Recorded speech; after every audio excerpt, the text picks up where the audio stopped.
Bonjour et bienvenue dans Tête à Tête. Pourquoi avez-vous accepté l'invitation de Tête à Tête ? Bonjour, merci de m'avoir invité. Eh bien, j'ai accepté cette invitation parce qu'il est toujours agréable de répondre à l'invitation de gens sympathiques comme vous et comme Patrick Magès. Et puis c'est une émission, je crois, qui intéresse les Nîmois et qui permet d'échanger, de dialoguer de manière conviviale et sympathique. J'ai accepté parce que je trouve que c'est une émission fort sympathique où l'on peut dialoguer en toute sérénité, afficher ce que l'on pense de l'actualité, donner ses propres opinions et puis se faire mieux connaître.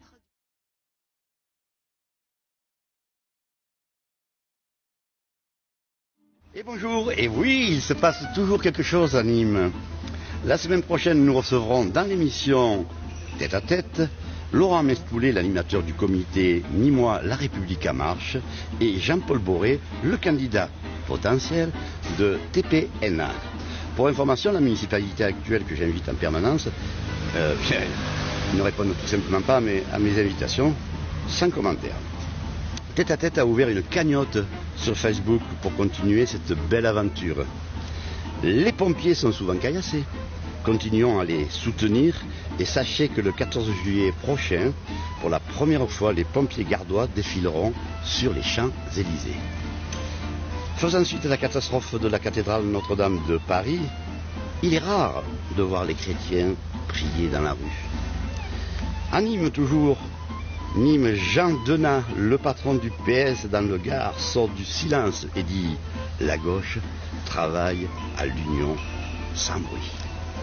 L'émission La chanson de l'année sera de retour dans les arènes de Nîmes et cerise sur le gâteau pour 2 soirées exceptionnelles au mois de mai. La première date est fixée le jeudi 16 mai 2019 à 20h30. La seconde date aura lieu 2 jours plus tard, le samedi 18 mai, toujours à 20h30 dans les arènes de Nîmes et filmée par les caméras de TF1. Il se passe toujours quelque chose à Nîmes, les travaux, certains commerçants, mais cela nous aurons l'occasion d'en parler dans l'émission Tête à Tête, certains commerçants se sont plaints des nuisances des travaux rue de la République. Le président de l'Aglo, Yvan Lachaud, est venu leur répondre. Nous poserons ces questions tout à l'heure à Corinne Ponce-Casanova. Merci. Allez, nous nous retrouvons rapidement autour de la table avec mes deux.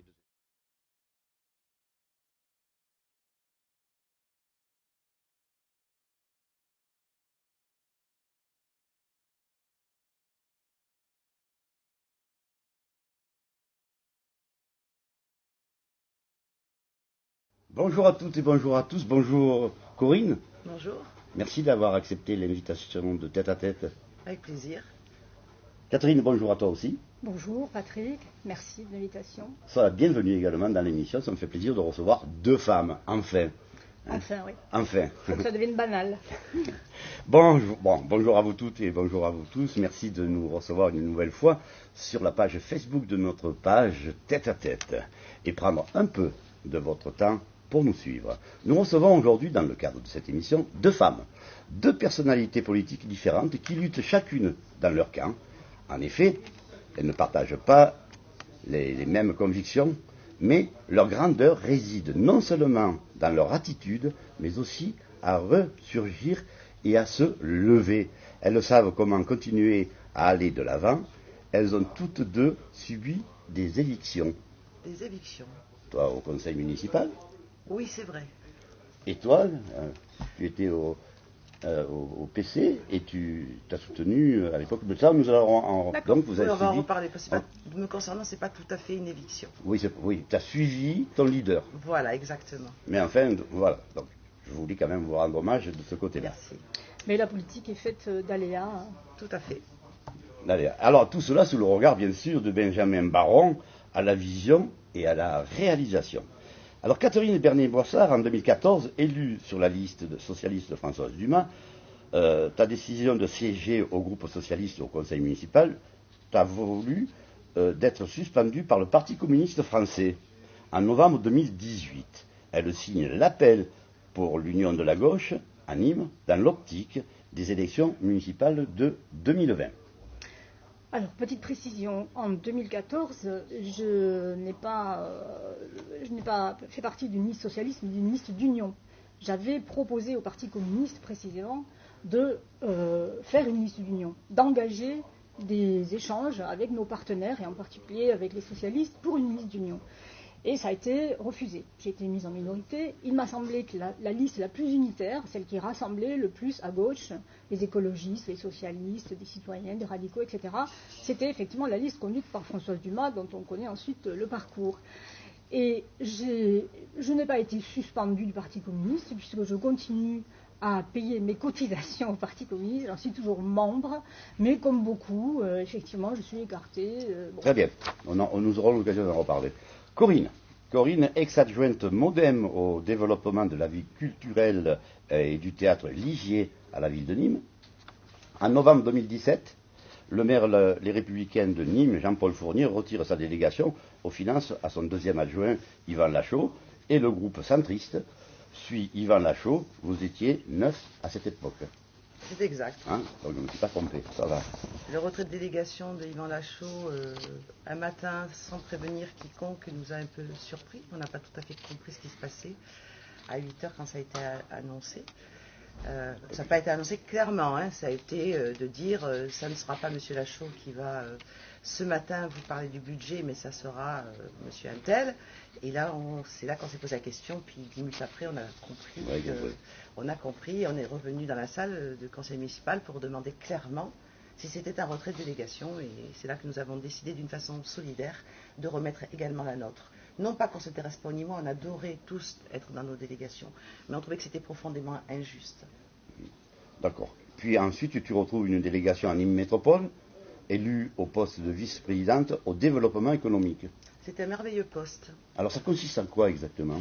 Eh bien, une des fonctions principales, la fonction principale d'une comité d'agglomération, c'est quand même le développement économique, qui comprend quand même un certain nombre d'autres domaines, comme le tourisme, l'agriculture, l'aménagement des zones, qui sont présidés par des maires de certaines communes. Je ne vais pas vous faire un cours sur la métropole. Et c'est le secteur le plus important, c'est celui sur lequel Yvan Lachaud tient le plus, et moi également. C'est extraordinaire de rencontrer des entreprises, de voir toutes les innovations, d'accompagner, d'être à côté des agences de développement, de l'Open Tourist Lab, de voir toute cette émulation, toute cette jeunesse qui crée des entreprises et qu'on assiste et qu'on aide. Évidemment, ça va aussi avec la formation que l'on met en place pour que ces jeunes Nîmois puissent rester dans leur région, dans le Gard, leur commune, à Nîmes, et que les entreprises puissent trouver du personnel qualifié tout de suite sur place. Ça, c'est très important pour nous, ce cercle. Enseignement, entreprise, installation d'entreprise. Parfait. Catherine, tu viens de sortir un livre, Pyrénées-Méditerranée, portrait d'une région. Donc exact. C'est ton dernier livre. Oui, c'est mon dernier livre que j'ai rédigé avec deux collègues universitaires, l'un de Toulouse, l'autre de Lille. Et nous avons voulu donc présenter cette région non seulement aux habitants d'Occitanie, cette nouvelle région qui associe Languedoc-Roussillon et Midi-Pyrénées, qu'on connaît encore assez mal, mais également aux touristes ou à tous ceux qui s'intéressent à notre pays, à nos régions. Et donc nous avons essayé de faire un peu le tour des questions qui préoccupent cette réorganisation territoriale. Qu'est-ce qui vous préoccupe le plus ? Qu'est-ce qui préoccupe le plus les personnes de notre région ? Alors, nous nous sommes demandé comment faire région. Est-ce que, effectivement, élargir le périmètre, ça permet de faire région, et comment ? Alors, on peut voir des aspects positifs. Par exemple, en matière économique. Je ne doute pas que ce soit très intéressant d'être délégué au développement économique à l'agglo, mais moi, si j'avais ce rôle-là, je serais extrêmement inquiète. Et parce que, précisément, l'agglo et la ville de Nîmes sont quand même des territoires où le chômage est très élevé, où la pauvreté est très élevée, et où il faut vraiment beaucoup d'imagination et beaucoup de volontarisme, et beaucoup de moyens aussi pour arriver à améliorer les choses. Et n'est-ce pas un handicap, justement, d'être en queue de poisson comme ça de la région ? C'est pas un handicap ? Non, je pense qu'aujourd'hui, on travaille en complémentarité, que ce soit avec Montpellier, j'y suis régulièrement avec mon alter ego de Montpellier, avec Alès. Je pense qu'on va développer, nous on s'est plutôt orienté vers les métiers de la santé. Des entreprises se sont déjà installées, je comprends cette inquiétude et c'est pour ça qu'Yvan Lachaud souhaite également réduire, comme nous tous, hein, on est tous là aussi pour faire en sorte qu'il y ait du travail pour tout le monde. Et il y a déjà des entreprises qui se sont installées et qui continuent à s'installer. Alors c'est peut-être pas aussi élevé pour l'instant, mais ça vient petit à petit avec ces plateformes qui s'installent, etc. Voilà, donc c'est une ambition que nous avons et que nous avons prouvé par les installations qui sont en cours, qu'on commence à avancer quand même sérieusement. Il y a au moins 2 entreprises qui doivent se créer en zone industrielle, en zone artisanale. Oui, et il y en a d'autres. Je sais qu'on a aidé aussi des entreprises locales qui existent à augmenter leur capacité, style la bière La Barbode qui va employer 80 personnes. C'est une belle réussite locale. On a l'ancienne cigale de repas à domicile. C'est pas que des grosses entreprises, c'est aussi parce que moi je crois beaucoup aussi aux petites structures. C'est elles qui font vivre quand même le paysage local. Les petites structures, l'artisanat. Moi je crois beaucoup à ça. Et pour le centre-ville, est-ce que quelque chose est prévu, un développement économique par rapport à Parce que c'est vrai que le centre-ville se vide. Là, tu veux parler du commerce, certainement. Du commerce, oui, on va rapidement l'aborder, puisqu'on a d'autres questions. Ce n'est pas de la compétence, de l'agglo, mais bien évidemment, on en parlera peut-être tout à l'heure avec la T2. Voilà, ça va amener plus de monde pour venir en centre-ville. Après, il faut que les personnes prennent l'habitude. Moi, je prends le bus. Je trouve que c'est un excellent moyen de transport. On ne s'embête pas avec une voiture, et c'est le problème de tous les centres-villes partout en France. Qu'en penses-tu, Catherine ? Alors moi je pense que M. Lachaud comme M. Fournier sont aux affaires à Nîmes et dans l'agglo depuis 18 ans. Et que depuis 18 ans on ne voit pas d'amélioration en matière économique, on voit au contraire une dégradation en matière économique, et qu'on ne voit pas d'amélioration en matière de dynamisme du centre-ville. Enfin, la coupole dont on nous avait vanté les mérites, c'est un espace vide aujourd'hui. C'est terrible, ça ressemble à un supermarché de banlieue, la coupole. Ça c'est arrivé depuis le problème du stationnement. C'est depuis le problème du stationnement. Oui, mais le problème, c'est que cette question est aggravée aujourd'hui par le conflit entre M. Fournier et M. Lachaud, à la tête de la mairie et à la tête de l'agglo. Donc c'est délétère, c'est complètement délétère, et ça donne une image de Nîmes qui est catastrophique. Bon, je voyage pas mal, et quand je parle avec des collègues de la ville de Nîmes, bon, c'est ce qu'on retient de cette ville, c'est ce conflit à la tête des deux. À ce sujet, ne pensez-vous pas qu'il que serait nous n'alimentons pas quand même. À ce sujet, ne pensez-vous pas qu'il serait peut-être souhaitable que le maire soit également le président de l'agglo ? Bien sûr. Hein, mais ça a été ainsi fait. D'accord. Qu'est-ce que tu en penses, toi, Catherine ? Oui, enfin, je pense surtout qu'il faut coopérer. Que le maire soit ou non en même temps président de l'agglo, il faut qu'il sache coopérer avec les collectivités avec lesquelles il travaille. Je suis d'accord. D'ailleurs, on le voit au conseil communautaire, notre principal opposant, entre guillemets, c'est eux. Quand il suffit qu'elle vote, il faut un oui pour qu'ils disent non, et inversement. Et il n'y a jamais vraiment, sur des gros sujets, de consensus, parce que c'est comme ça. Ce qui est fort dommage, parce que c'est les concitoyens qui ils n'en paient pas les frais, parce que les délibérations passent quand même.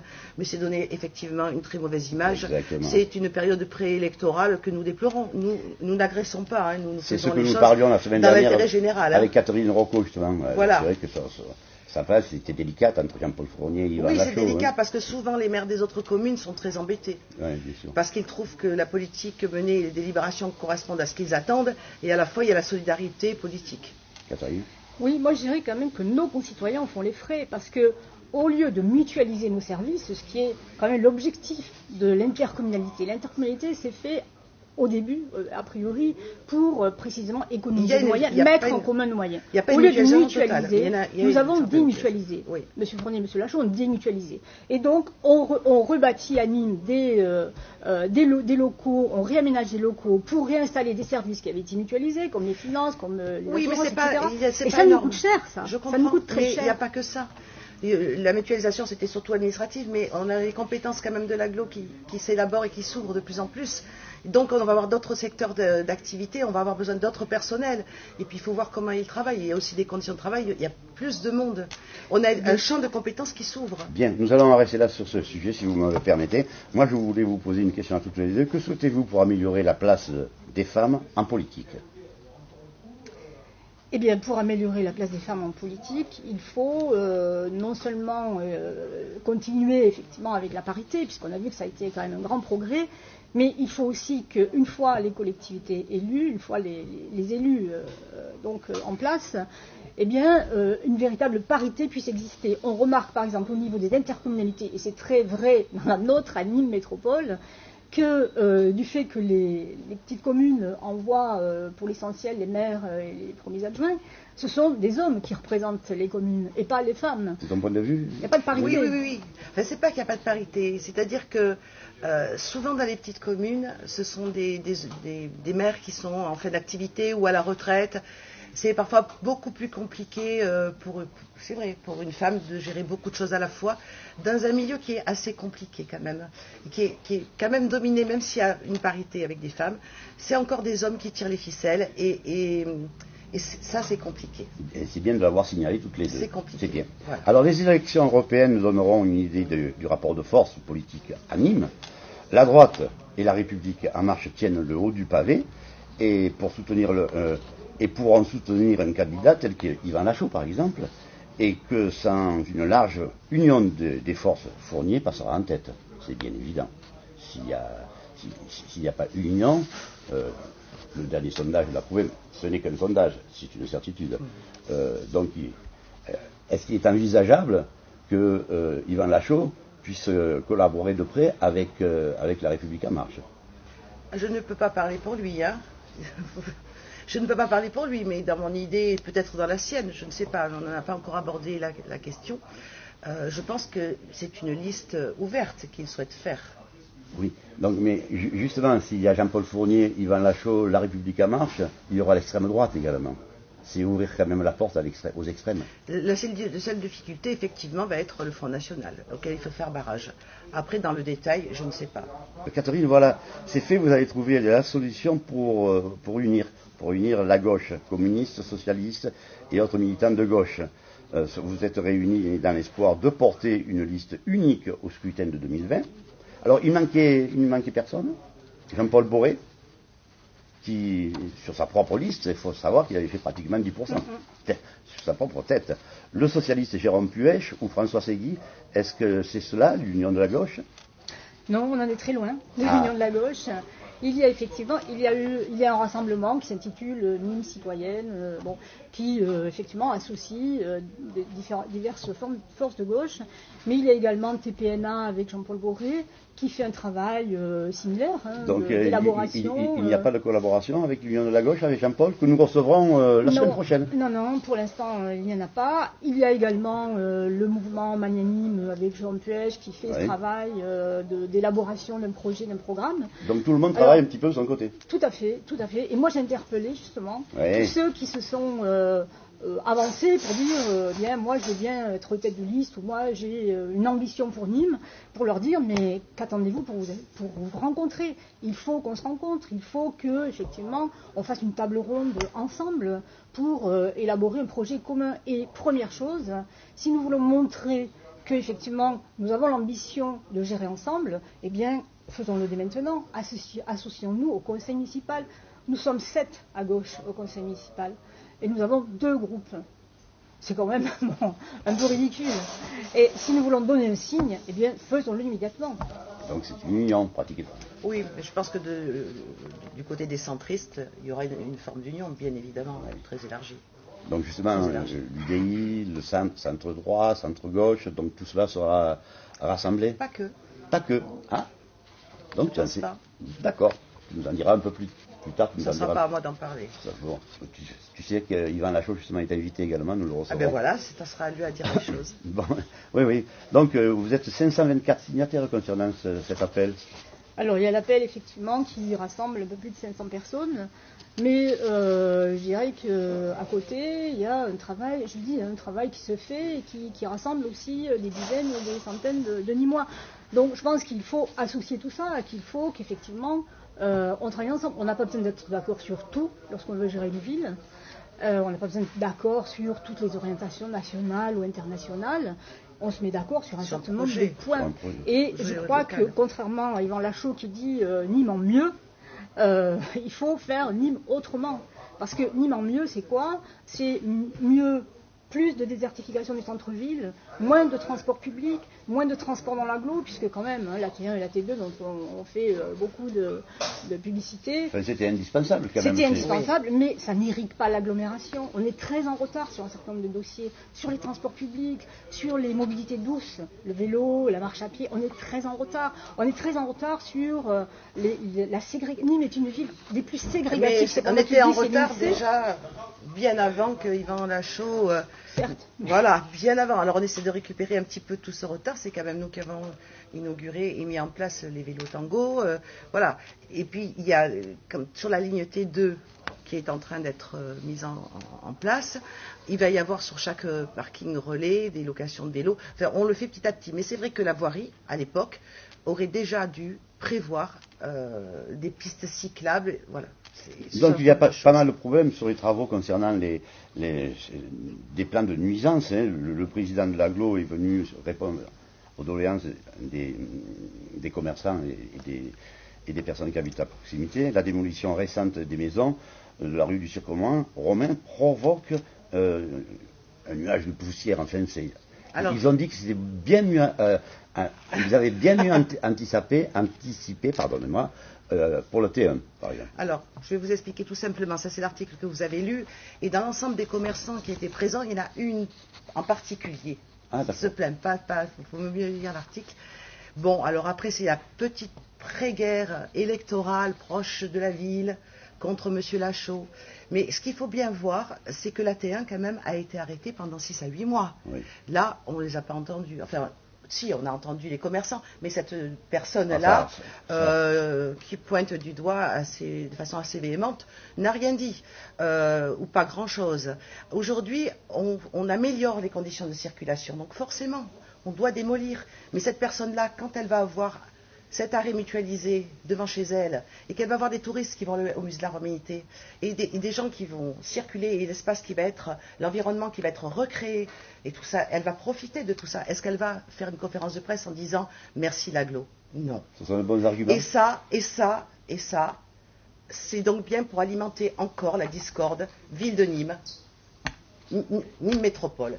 Et je trouve que c'est plutôt nuisible. Voilà. Catherine. Moi, je crois qu'il y a surtout un manque de concertation avec les habitants, avec les commerçants.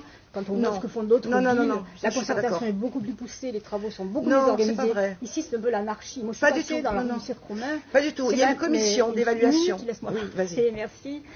Moi, je pense qu'il y a une impréparation et que, effectivement, le conflit Lachaud-Fournier aggrave tout ça. C'est dommage, hein, parce que non, les travaux ont été faits. C'est cette personne-là qui met en avant ça, parce que visiblement, comme il n'y a pas grand-chose à dire, il fallait bien que ce soit quelqu'un qui soit hors le conseil municipal de Nîmes, qui s'exprime de façon véhémente en disant vous êtes en train de nous faire perdre de l'argent, etc. Mais quand la place sera faite, voilà. Et en plus, il y a un dédommagement, puisqu'il y a une commission qui s'appelle la CIA, une commission d'indemnisation des commerçants qui a été mise en place. Il y a un certain nombre de dossiers qui vont être recueillis par les personnes professionnelles riveraines des travaux, qui auront une indemnisation, mais cette indemnisation, ce n'est pas nous, l'agglo, qui en va le décider. C'est le tribunal administratif qui a nommé quelqu'un qui examinera les dossiers pour ça. Après, qu'il y ait de la poussière, bien sûr, on abat des murs, mais si vous étiez allé sur place, vous auriez vu que les entreprises font le maximum, qu'il y a de l'eau qui est déversée. Je les ai vus, moi. Mais à un moment donné, il faut bien avancer. Si on veut un plan de circulation conforme à ce qui a été vu, et puis il y a eu des études, les gens se sont vus, on déposait des avis. Donc de ces avis-là, on a retiré quand même des points qui ont été améliorés, style l'arrêt de la T2 sera plus proche de la CPAM, au CHU il y aura plus de rotation. Voilà, on a fait en sorte qu'il y ait une consultation publique qui a eu lieu, et on a tenu compte des avis de tout le monde. C'est un côté positif quand même, le T2. La T2, heureusement, enfin, je dirais, enfin, on l'attend depuis des années. On a commencé par la T1. Elle était plus compliquée à faire. Ouais, bon. Et justement, bon nombre de personnes ont dit, tiens, pourquoi ne pas avoir décidé de créer la T2 avant la T1? C'était plus simple de faire la T1. Oui. Enfin, la T2 engendre, d'abord ça fait 11,5 km, elle est beaucoup plus... Alors rappelons d'où va partir la T2, la ligne T2. Alors elle part de la ENEC, le parking du CHU, et elle va aller jusqu'à Paloma. Alors la première tranche c'est jusqu'à la gare. À la gare, ouais. Et la deuxième tranche, c'est gare Paloma. Et normalement, ça devrait être fini en 2021. D'accord. Donc, Oui. c'est satisfaisant quand même. C'est satisfaisant, mais enfin, bon, il n'y a pas de quoi se glorifier quand même quand on voit ce que font d'autres villes de même importance avec des budgets équivalents. On a déjà beaucoup plus avancé. Et puis, n'oublions pas qu'on avait prévu un tramway et qu'on a abandonné, M. Lachaud a abandonné le tramway et a perdu ainsi les subventions de l'État qui étaient affectées au tramway et non pas à un trambus. La TA, c'est déjà un trambus. Mais C'est pas lui qui l'a fait. C'est pas la même chose, un tramway, un trambus. Il a repris les contrats existants. C'était peut-être beaucoup plus compliqué de prévoir un tramway, me semble-t-il. Enfin, je ne sais pas. Quand on voit la longueur des travaux et la lourdeur des travaux pour faire passer un bus, parce que c'est quand même qu'un bus, le trambus. Il est en site propre. C'est vrai que ça a été long quand même. Oui, mais la TA a été longue parce qu'il y a eu des recours, il y a eu un arrêt des travaux pendant 6 à 8 mois. Et selon les spécialistes, les trambus dégradent beaucoup plus la voirie que les tramways. Les tramways dégradent moins la voirie. Donc il y a moins de coûts de fonctionnement après. Oui, mais il y a moins de coûts de travaux ensuite. Dire qu'on avait le tramway à l'époque à Nîmes. Bon. Oui, sur les vieilles cartes postales nîmoises, on voit ces tramways. On le voit monter à la route aux Trois Piliers, on le voit y passer devant la Maison Carrée. La Maison Carrée, l'ancien opéra. Voilà. Bien sûr, oui, ça je me... Comme ailleurs, mais ailleurs on les a rétablis. Montpellier, dès 2000. On ne peut pas comparer. Première ligne de tramway, elle va à La Paillade. On ne peut pas comparer. On peut comparer. Non, parce que Montpellier est une ville plate. Non, on peut comparer. Nous, on est une ville en colline. C'est très compliqué. Le tracé, la première ligne, elle va à La Paillade. Elle part de Odysséum actuel, elle va à La Paillade. Oui. Ici, on évite complètement Val-de-Gour. Mais non, la T2 va passer complètement devant. Non, au-dessous. Mais pas. Bon. Oui, Val-de-Gour est en quelque sorte ghettoisé. Il est déjà socialement. On n'a pas les mêmes revenus que la ville de Montpellier. Non, ben oui. Il n'y a pas le même potentiel. Il n'y a pas le même potentiel. On n'a pas une ville étudiante. Et puis, comme je dis, géologiquement, Nîmes n'est pas plate comme Montpellier. Nîmes est en colline. C'est d'ailleurs pour ça que nous avons des fosses septiques et pas du tout à l'égout dans les collines. C'est la même raison. Comment voulez-vous faire monter des trams dans les quartiers? C'est impossible. Qu'est-ce qui a été fait de bien et de mal à Nîmes? Où en sont les services publics, la culture, la démocratie des quartiers et l'urbanisme dont nous venons d'en parler? Où en est-on à Nîmes? Où est à Nîmes? Alors, moi je vais parler de la culture. Je trouve qu'il manque vraiment une vision globale d'ensemble de la culture. Sur un schéma, travailler vraiment avec les acteurs culturels et associatifs, les intermittents du spectacle, pour avoir une vraie vision globale. Parce que pour moi, la culture, c'est un point de lien social très fort. Que ce soit en centre-ville, que ce soit dans les quartiers, il y a de très belles choses qui se font. Mais il n'y a pas de coordination. C'est vraiment du pointillisme comme ça. Et je trouve que la culture, quelle qu'elle soit, dans quelque domaine qu'elle soit, doit être ouverte à tout le monde et doit profiter à tout le monde. C'est ce que j'ai essayé de faire quand j'étais adjointe à la culture. Justement. Après, je trouve qu'il manque un plan de cohérence, général. Quel est ton point de vue sur le conservatoire et sur les prix exorbitants des inscriptions? Déjà, j'aurais donné des locaux en bon état. Exactement. C'est une des premières choses, parce que quand on est élu, c'est pour aussi satisfaire. Et je trouve que c'est important que le conservatoire, c'est une des priorités. Alors, ça avait été prévu dans, je crois, le dernier mandat, où j'étais pas. Et ils en avaient parlé. Ils en ont parlé là, ils disent qu'ils vont le faire, je ne sais pas. Mais pour moi, ça aurait été une priorité. Catherine? Mais moi, je dirais que messieurs Fournier et Lachaud sont aux affaires, je le répète, depuis 18 ans, depuis 2001, c'est la réalité, et que depuis 2001, ils ont par exemple rétabli ils ont rétabli l'inscription payante en bibliothèque. Il y avait plus de 33 000 inscrits en 2001 lorsqu'ils sont arrivés, puisque la municipalité Clary avait rétabli la gratuité, comme on fait dans beaucoup de villes, et comme on le fait encore aujourd'hui dans beaucoup de villes. Et aujourd'hui, il y en a 3 fois moins, il y a 3 fois moins d'inscrits. Parce que certes, la somme n'est pas terrible, mais elle est maximum pour les habitants de l'agglomération. Donc, pas de coopération à ce niveau-là. C'est vrai pour les cantines, c'est vrai pour le conservatoire, c'est vrai pour tout. Et le conservatoire, même chose, c'est-à-dire qu'ils sont exorbitants. Moi, j'ai eu des familles qui m'ont dit, mais comment je vais expliquer à mon fils qu'il ne pourra plus aller au conservatoire, il habite dans l'agglo, parce que c'est trop cher. C'est déchirant, enfin ça déchire le cœur quand même de désinscrire un enfant parce que c'est trop cher du conservatoire. Et donc, M. Fournier et Lachaud, ils sont responsables de la même manière, je pense. Je ne crois pas. Et puis, le problème, je te suis et je suis d'accord, mais pas du tout sur ce plan-là. Mais ils étaient ensemble quand ils ont fait le programme municipal de 2014. Oui, non, mais les augmentations, nous n'y étions déjà plus. Ils ont promis les augmentations ont eu lieu alors que nous n'y étions pas. Justement, pensez-vous que le plan qu'a décidé le gouvernement à cette cantine à 1 euro pourra se mettre en place? Est-ce que vous avez des renseignements sur Nîmes? Non, moi je n'en ai pas. Moi, ce que j'ai lu dans la presse, c'est que l'État, sans doute, mettrait des moyens pour que ce puisse être expérimenté. Je crois que l'Académie de Montpellier l'expérimente. C'est une bonne chose. La ville de Nîmes espère avoir une classe qui puisse en Oui. bénéficier, mais on ne le sait pas. D'accord. Mais vous voyez, ça passe vraiment très vite. Est-ce que vous vouliez rajouter quelque chose l'une et l'autre, Corinne? Est-ce que sur l'émission, sur ce que nous n'avons pas abordé? Ah ben il y a des tas de sujets que nous n'avons pas eu le temps d'aborder, bien évidemment. On a parlé de ce qui nous différenciait, mais on n'a pas parlé de ce qui nous rassemblait aussi sur certains points. Ça serait une bonne chose, tiens. Allez-y. Alors, qu'est-ce que c'est qui vous rassemble? Ah ben, la même combativité, la même conviction des choses, même si on n'est pas d'accord sur certains points de vue. On a toutes les deux la flamme et l'envie d'aller plus loin, d'aider les autres. On est des élus de terrain, des vrais. Je veux dire, on n'est pas là pour des indemnités parce que si vous saviez le montant, vous seriez ébahis. Alors après, on critique beaucoup les hommes politiques, les femmes politiques, mais je crois qu'à la base, nous sommes des purs. Oui, je suis d'accord là-dessus. On est là pour défendre des valeurs, on n'est pas là pour s'enrichir. Tout à fait. Sinon, ce serait raté.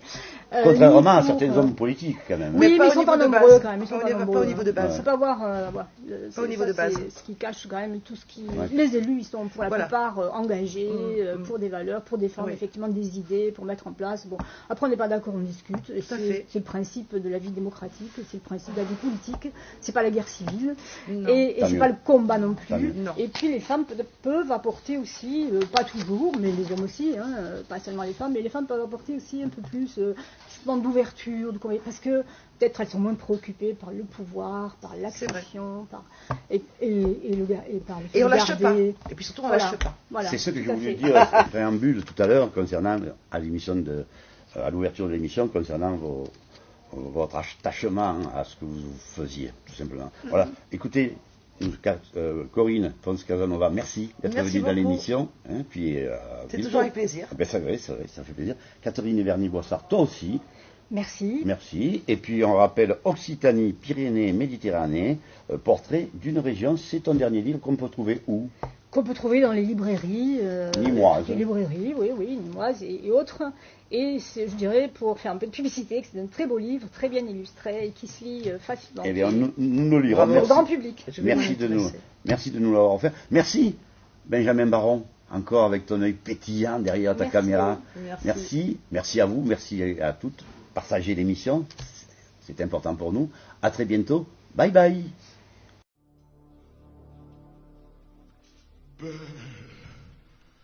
Belle.